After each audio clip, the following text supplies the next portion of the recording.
6 blessés, dont un policier aux frontières et une personne dans un état grave. C'est le triste sort des victimes d'une attaque à l'arme blanche ce mercredi à la gare du Nord par un individu aussitôt maîtrisé par les policiers sur place.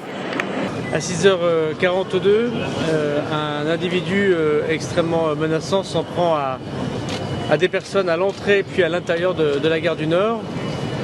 À 6h43, il est neutralisé par les services de police, par des policiers qui sont en civil, qui reviennent de leur service d'ailleurs à la préfecture de police pour reprendre leur train et rentrer chez eux, mais qui sont armés dans le cadre des dispositions que nous avons prises justement pour que les policiers continuent à garder leur arme administrative.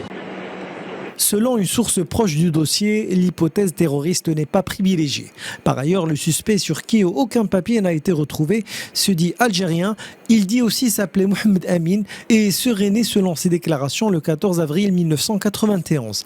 Il aurait donc 31 ans. Sans l'intervention extrêmement rapide des policiers, il y aurait très certainement eu des victimes, et moi je voudrais simplement les remercier, les agents de la sécurité de la SNCF, les passants qui sont intervenus et les policiers qui ont utilisé leur arme administrative.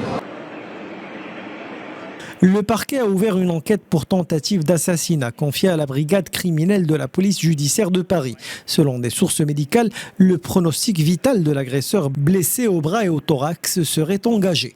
Après l'attaque, un périmètre de sécurité a été aussitôt déployé. Le trafic reste ainsi perturbé mais pas du tout interrompu. Les TGV Nord par exemple circulent mais avec des retards. Des perturbations sont susceptibles d'évoluer selon les besoins de l'enquête.